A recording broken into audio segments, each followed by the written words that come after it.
লোকটা হঠাৎ করেই ঘুম থেকে উঠে দেখে তার দুটো যমজ বাচ্চা এবং ওয়াইফ আছে, কিন্তু জীবনে কখনো সে বিয়েই করেনি। আর গতকাল রাতেও সে ছিল এই শহরের সবচেয়ে বড় সুপারস্টার অ্যাক্টর। সে বুঝতে পারে যে সে কোনোভাবে 1 বছর ভবিষ্যতে চলে এসেছে। আর এরপর থেকেই তার সাথে বিভিন্ন মজাদার এবং অদ্ভুত সব ঘটনা ঘটে থাকে। কেন এই লোকটার সাথে এমন হলো আর কি হবে তার শেষ পরিণতি, বলছি 2023 সালে মুক্তি পাওয়া সিনেমা সুইচ এর কথা। চলুন তাহলে শুরু করি আজকের গল্প। কোরিয়ার সবচেয়ে জনপ্রিয় অভিনেতা পার্ক, যে কিনা খুব অল্প সময়ে নিজের অসাধারণ অভিনয়ের মাধ্যমে সে দেশের সকল মানুষের মনে জায়গা করে নিয়েছে। পার্ক কখনোই খুব বেশি দারিদ্রতা দেখেনি, তাই বেশ আরামায়েশেই বিলাসবহুল জীবন কাটছে তার। বিয়ে শাদীতে তার খুব একটা মাথা ব্যথা নেই। নিত্য নতুন মেয়েদের সাথে একটু আলাদা সময় কাটাতেই সে পছন্দ করে। তো এমনি ভাবেই একদিন সকালে কোন এক মেয়ের সাথে পার্সোনাল সময় কাটানোর পর আজ সকালে ঘুম ভাঙতেই সে দেখে ইন্টারনেটে ওই মেয়ের সাথে তার বেশ কয়েকটা ছবি ভাইরাল হয়েছে। এইসব দেখে মেয়েটা রেগে গেলেও সে তাকে বলে, আরে চিন্তা করো না, সুপারস্টারদের জীবনে এমন ঘটনা হরহামেশাই ঘটে। হতেও পারে আমার এজেন্সি থেকে ইচ্ছা করে এই ছবিগুলো ভাইরাল করেছে, কেননা এতে আমার জনপ্রিয়তা বাড়বে। এটা শুনে মেয়েটা রেগে গিয়ে পার্কের গালে একটুখানি আদর করে সেখান থেকে চলে যায়। আর মেয়েটা চলে গেলে সেখানে পার্কের ম্যানেজার জো চলে আসে। সে এখন বর্তমানে পার্কের ম্যানেজার হলেও তার কিন্তু বড় একজন অভিনেতা হওয়ার কথা ছিল, কিন্তু সে তেমন সুযোগ পায়নি, যার ফলে সে এখন ম্যানেজারের কাজ বেছে নিয়েছে। পার্ক আর জো ছোটবেলাকার বন্ধু, একসময় তারা একই থিয়েটারে কাজ করেছে। পরিস্থিতিতে আজ তাদের এই জীবন দশা, একজন মস্ত মাপের অভিনেতা আর একজন অভিনেতার ম্যানেজার। তো জো সব সময় বন্ধুর পাশেই থাকে। তো আজ রাতে পার্ক একটা অ্যাওয়ার্ড শোতে হাজির হয়। পার্ককে এই বছর বেস্ট অ্যাক্টর মেল হিসাবে নমিনেট করা হয়। আর সে এই অ্যাওয়ার্ডে ভীষণ খুশি হয়, কারণ সে অভিনয় তো অনেক করেছে, কিন্তু আজ প্রথমবার সে অ্যাওয়ার্ড পেল, তাই তাকে স্টেজে ডাকা হয়। অ্যাওয়ার্ডটা পেয়ে সে ভীষণ খুশি, তাই দর্শকদের সামনে দাঁড়িয়ে সে সুন্দর একটা বক্তৃতা দেয়। এদিকে সোইয়ন নামের একটা মেয়ে কোন এক জায়গায় বসে টিভিতে পার্কের অ্যাওয়ার্ড শো দেখছে। আর এই ইয়ন হলো পার্কের এক্স গার্লফ্রেন্ড। 10 বছর আগে তাদের দুজনের রিলেশন ছিল, আর কোন একটা কারণে ব্রেকআপ হয়ে গেছে। ব্রেকআপ হওয়ার পর ইয়ন নিউ ইয়র্কে চলে যায়। আর সে খুবই ভালো ছবি আঁকে, তাই একটা আর্ট এক্সিবিশন অনুষ্ঠানে অংশগ্রহণ করার জন্য সে আজকেই কোরিয়াতে এসেছে। এদিকে পার্ক অ্যাওয়ার্ড নিয়ে বাসায় ফিরেছে। আর আজ 24শে ডিসেম্বর, বড়দিনের উৎসবের জন্য পুরো শহর সাজানো হয়েছে। জো তার পরিবারের সাথে ক্রিসমাস ডে পালন করতে যায়, কিন্তু সেই রাতে পার্ক জোকে জোর করে এক পুরনো রেস্টুরেন্টে নিয়ে যায়। এখানে তারা আগেও এসেছে, কয়েক বছর আগে তাদের আড্ডা ছিল এই রেস্টুরেন্টে। জো বলে, সেদিন আমি যদি অডিশনটা ভালোভাবে দিতাম তাহলে আজ আমিও তোমার মতো অ্যাক্টর হতে পারতাম। আর ইয়নের সাথে ব্রেকআপ না করলে হয়তো আজ তোমারও একটা সংসার থাকতো, তোমরা দুজন অনেক সুখে শান্তিতে থাকতে। এই রেস্টুরেন্টে পার্ক আর সায়ন অনেক সময় কাটিয়েছে, আর এইসব কথা মনে পড়তেই সে অনেক ইমোশনাল হয়ে যায়। পার্ক শুধুমাত্র তার নিজের ক্যারিয়ারের জন্য ইয়নকে তার থেকে অনেক দূরে ঠেলে দেয়। এইসব ভাবতে ভাবতে পার্ক অনেকখানি মদ খেয়ে নেয়, আর মাতাল হয়ে এমন অবস্থা হয় যে সে নিজে একা পথ চলতে পারছিল না। রেস্টুরেন্ট থেকে বের হয়ে এসে পার্ক একটা ট্যাক্সিতে করে বাসার দিকে রওনা দেয়। আর মাতাল অবস্থায় সে ট্যাক্সিতে বসে নিজের মতো করে কথা বলতে থাকে। ট্যাক্সি ড্রাইভার অনেক খুশি হয়, কারণ পার্কের মতো একজন সুপারস্টার আজ তার গাড়িতে উঠেছে, তার সাথে কিছু কথা বলার সুযোগ পাওয়া যাবে। ট্যাক্সি ড্রাইভার পার্ককে প্রশ্ন করে, স্যার, আপনার কাছে তো সবকিছু আছে, আপনি নিশ্চয়ই জীবনে অনেক সুখী। তখন পার্ক হতাশার সহিত উত্তর দেয়, না, মোটেও না, আমার তো রাতে ঠিকমতো ঘুমই হয় না, ঘুমের জন্য আমার রীতিমতো চিকিৎসার প্রয়োজন। এসব শুনে ড্রাইভার ভাবে পার্ক হয়তো জীবনে অনেক কষ্ট পেয়েছে, তাই ড্রাইভার তাকে মজার ছলে বলে, যদি আপনি আপনার অতীত জীবন ফিরে পান তাহলে কেমন হয়। কিন্তু পার্ক সে কথার কোনো উত্তর দেয় না, কারণ সে নেশা করে মাতাল হয়ে আছে। পরদিন সকালবেলায় পার্কের ঘুম ভাঙতেই সে দেখতে পারে কাঠ দিয়ে বানানো সাধারণ একটা বাড়ির ফ্লোরে এলোমেলো হয়ে সে শুয়ে আছে, চারিপাশে জামা কাপড় ছাড়ানো ছিটানো। সে বুঝতে পারে সে হয়তো গতরাতে ড্রিঙ্কস করার কারণে ভুল করে সে অন্য কারো বাড়িতে ঢুকে শুয়ে পড়েছে। সে উঠে বসতেই দুটি বাচ্চা দৌড়ে ছুটে এসে বলে, বাবা উঠে গেছে, বাবা উঠে গেছে। সে আরো চমকে যায় যখন দেখে তার এক্স গার্লফ্রেন্ড ইয়ন এখানে রয়েছে, আর সে তাকে স্বামী বলে সম্বোধন করছে। তাই সে ইয়নকে জিজ্ঞাসা করে, এই বাচ্চা দুটো কার, আর আমি এখানে কি করে এলাম? আমার তো অনেক বড় একটা বাড়ি আছে। এই কথা শুনতেই ইয়ন অনেক রেগে যায়। পার্ক এই পরিস্থিতিটা বোঝার জন্য সব রকমের চেষ্টা করে, এমনকি সে তার ম্যানেজার জোকে কল করার চেষ্টা করে, কিন্তু কোনোভাবেই সে জোয়ের সাথে যোগাযোগ করতে পারে না। তাই সে একটা গাড়িতে চড়ে আবারও তার নিজের অ্যাপার্টমেন্টে ফিরে যায়। অ্যাপার্টমেন্টে এসেই পার্ক শাহেনশাহের মতো গড়গড় করে ভিতরে ঢুকে যায়। সিকিউরিটি গার্ডরা তাকে চিনতেই পারে না। সে তার ফ্ল্যাটে গিয়ে দরজার পাসওয়ার্ড ক্লিক করতেই পাসওয়ার্ড ভুল দেখায় এবং ভিতর থেকে এক ভদ্রলোক বেরিয়ে এসে বলে, আপনি কে? কোথা থেকে এসেছেন? কি চান? পার্ক লোকটাকে ধাক্কা দিয়ে ভিতরে ঢুকে যায়, আর এখানে শুরু হয় হট্টগোল, চিল্লাপাল্লা। আর এতে আশেপাশের সিকিউরিটি গার্ড চলে আসে, আর সে সবাইকে চিৎকার করে বলে, আমি পার্ক, আমাকে চিনছো না? আমি সুপারস্টার, এই অ্যাপার্টমেন্ট আমার। সে এই অ্যাপার্টমেন্টের ভদ্রলোকের স্ত্রীর দিকে তাকিয়ে বলে, আপনার স্বামীকে শান্ত করুন, বুঝান, আর বলুন এটা আমার অ্যাপার্টমেন্ট। এটা যেন ফাঁকা করে দেয়, এতে আরো সমস্যা সৃষ্টি হয়। ওই ভদ্রলোক তার স্ত্রীকে সন্দেহ করে। সে ভাবে পার্ক হয়তো তার স্ত্রীর প্রেমিকা, আর সেখানেই শুরু হয়ে যায় হাতাহাতি, মারামারি। এক পর্যায়ে পার্ককে সেখানকার স্থানীয় পুলিশ গ্রেফতার করে থানায় নিয়ে আসে। তো যাই হোক, সে তখনও বুঝতে পারে না তার সাথে কি হচ্ছে। সে পুলিশকে বলে, অ্যাপার্টমেন্টটা আমার, আমি একজন সুপারস্টার। পুলিশরা বিরক্ত হয়ে যায় তার কথায়। সেই সময় খবর পেয়ে থানায় ইয়ন এসে হাজির হয় তার স্বামীকে ছাড়িয়ে নিয়ে যেতে। তখন পার্ক বলে, ওনাকে আমি চিনি না। উনি কে? উনি আমার স্ত্রী না। এই কথা শুনে ইয়ন রেগে যায়। পুলিশ তখন ইয়নকে বলে, আপনার স্বামীর চিকিৎসা প্রয়োজন, ওনার মাথায় সমস্যা আছে, উনি নিজেকে সুপারস্টার কোটিপতি মনে করে। সায়ন তখন বলে ও নায়ক হতে চায়, আসলে ও টিভি সিরিয়ালে ছোটখাটো ক্যারেক্টারে অভিনয় করে। থানার ভিতর থেকে বের হয়ে পার্ক নিজের কনফিউশন দূর করার জন্য আবারও ইয়নকে জিজ্ঞাসা করে, সত্যি কি আমরা বিয়ে করেছি? একে তো ইয়ন ভিতরে পার্কের আচরণ দেখে রেগে গেছে, আর এই কথা জিজ্ঞেস করতেই তার মাথায় রক্ত উঠে গেছে। সে পার্কের গালে ঠাস করে কষে একটা চর বসিয়ে দেয়। ঠিক ওই সময় রাস্তা দিয়ে তাদের পাশ থেকে একটা ট্যাক্সি চলে যায়। সেটা দেখে পার্কের গত রাতের ট্যাক্সির কথা মনে পড়ে, আর ভাবতে থাকে এই ট্যাক্সি ড্রাইভার তাকে হয়তো কোনো কিছু করেছে, নয়তো এমন হওয়ার কথা নয়। এরপর ইয়ন আর পার্ক তাদের বাসায় আসে। পার্ক ইয়নের সাথে কথা বলতে যায়। ইয়ন কোনো কথা না বলে গাড়ি থেকে বেরিয়ে ঘরের ভিতর চলে যায়। সেই সময় গাড়ির কাছে তার মেয়ে রুহি আসে, কিন্তু আশ্চর্যের ঘটনা, পার্ক তার ছেলে মেয়ের নামই জানে না, কাউকে চিনেও না। তখন সে রুহিকে বলে, আমার স্মৃতিশক্তি হারিয়ে গেছে, আমি কিছুই মনে করতে পারছি না, আমি তোমাদের নাম ভুলে গেছি, তুমি কি তোমার আর তোমার ভাইয়ের নাম আমাকে বলবে? তখন রুহি বলে, আমার নাম রুহি আর আমার ভাইয়ের নাম রুহান। ঘরের ভিতরে যেতেই ইয়ন রেডি হয়ে তার কাজে বেরিয়ে যায়, আর পার্ককে বলে, তুমি বাচ্চাদের দেখাশোনা করো। পার্ক অবাক হয়ে যায়, সে ঘরে থেকে বাচ্চাদের দেখাশোনা করবে আর তার স্ত্রী বাইরে চাকরি করবে। পার্ক বলে, দেখাশোনা করার জন্য একজন লোক রেখে নাও, আমি এসব পারবো না। এই কথা শুনে তার স্ত্রী আরো রেগে যায়, কারণ বর্তমানে তারা বাড়ি ভাড়া দিতে পারছে না। আর এদিকে একজন লোক রাখার কথা সে বলে কি করে?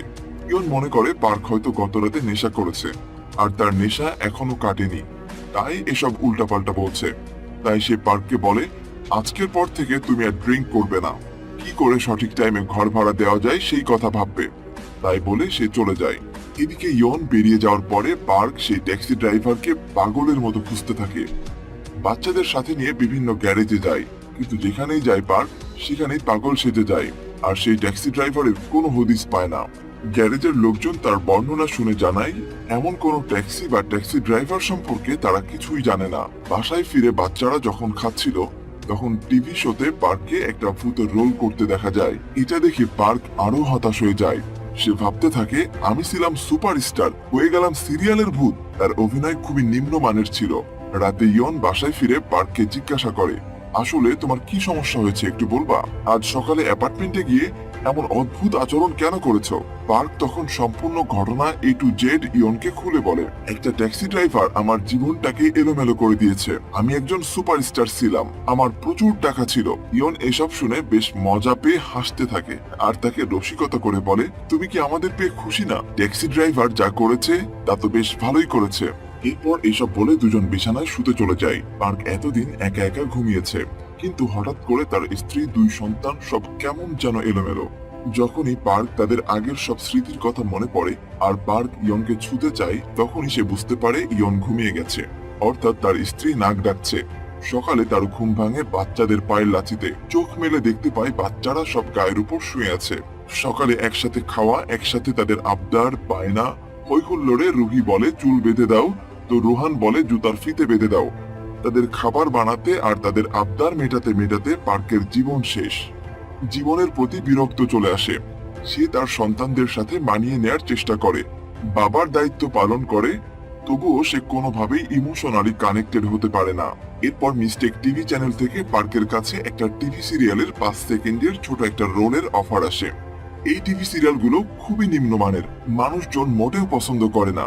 তবুও পার্ক মনে মনে ভাবে সে এখানে অভিনয় করবে আর সবাইকে বুঝিয়ে দিবে সে কতটা ট্যালেন্টেড। তো সেখানে গিয়ে সে সুন্দর অভিনয় করে ঠিকই, তবে ডিরেক্টর তাকে বলে মাত্র 5 সেকেন্ডের জন্য তুমি এত সুন্দর অভিনয় করলে নায়ক কি করবে, তাই তোমার অভিনয় আরো নিম্নমানের হতে হবে। তার অভিনয় দেখে পরিবারের সবাই খুশি হয়, কিন্তু পার্ক তাতে মোটেও সন্তুষ্ট নয়। মনের দুঃখে সে মুভি দেখতে যায়। সেখানে বড় পোস্টারে তার বন্ধু জো এর ছবি দেখতে পায়। বর্তমানে কোরিয়ার সবচেয়ে বড় সুপারস্টার এখন জো, মানে একসময় যে তার ম্যানেজার ছিল সে এখন এই দেশের সবচেয়ে বড় সুপারস্টার। এসব দেখে অবাক হয়ে পার্ক এজেন্সিতে গিয়ে জো এর ঠিকানা খুঁজে বের করে এবং জো এর সাথে দেখা করে। জো বড় অভিনেতা হলেও তার মনে কোনো অহংকার নেই। পার্ককে একবার দেখেই সে চিনে ফেলে। দুজন একসঙ্গে এক রেস্টুরেন্টে বসে গল্প করতে থাকে। তখন জো বলে 10 বছর আগে আমরা অডিশন দিতে গিয়েছিলাম, কিন্তু তুমি তো মাঝ রাস্তায় চলে গেলে ইয়নকে ফিরিয়ে আনতে। অবশ্য ভালোই করেছিলে, তখন যদি ইয়নকে ফিরিয়ে না আনতে তাহলে তোমাদের কখনোই বিয়ে হতো না, আর এত সুন্দর জীবন কখনোই পেতে না। আর আমাকে দেখো, আমার কোনো পরিবার নেই, এত বড় অভিনেতা হয়ে কি হবে? জীবনে কোনো সুখ নেই, শান্তি নেই, পরিবার নেই, সুখ দুঃখের কথা শেয়ার করার মতো কেউ নেই। পার্ক তখন বুঝতে পারে লাইফটা পুরোপুরি উল্টে গেছে। তার বন্ধুর জীবনটা সে পেয়েছে, আর তার জীবনটা তার বন্ধু পেয়েছে। জীবন তাকে নতুন করে আরো একটা সুযোগ দিয়েছে।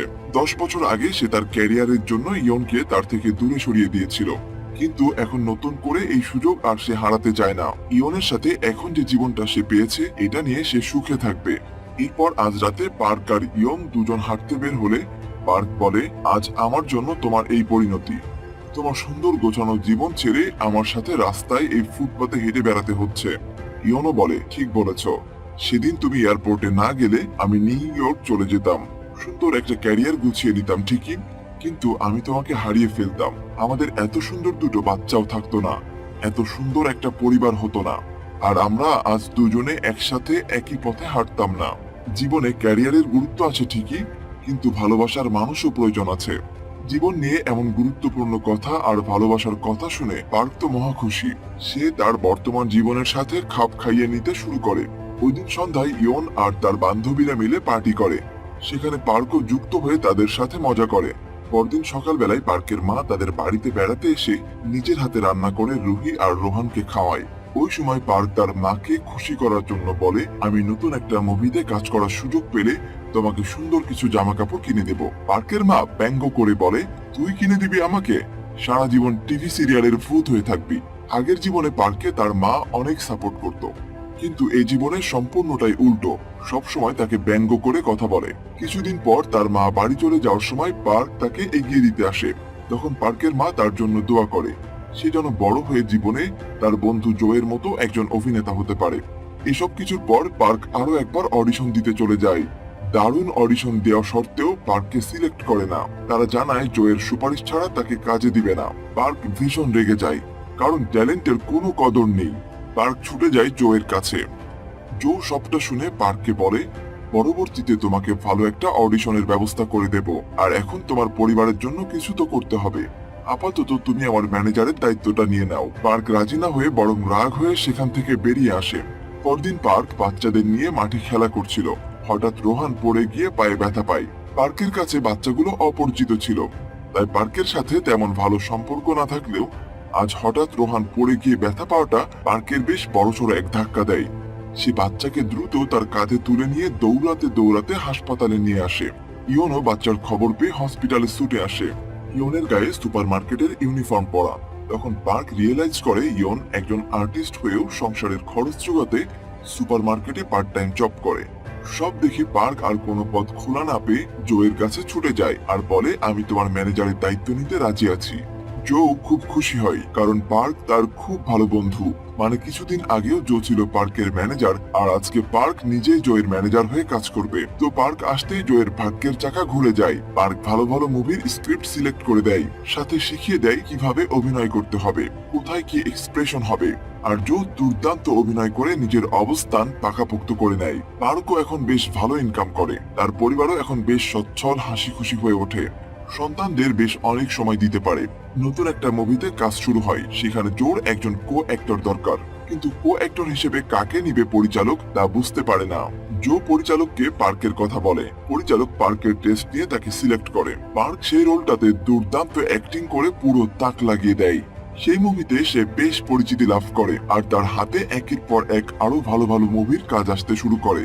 বর্তমানে তার কোনো অভাব নেই, পরিবার নিয়ে খুব আনন্দেই দিন কাটছে। সে পরিবারকে বিভিন্ন জায়গায় বেড়াতেও নিয়ে যায়।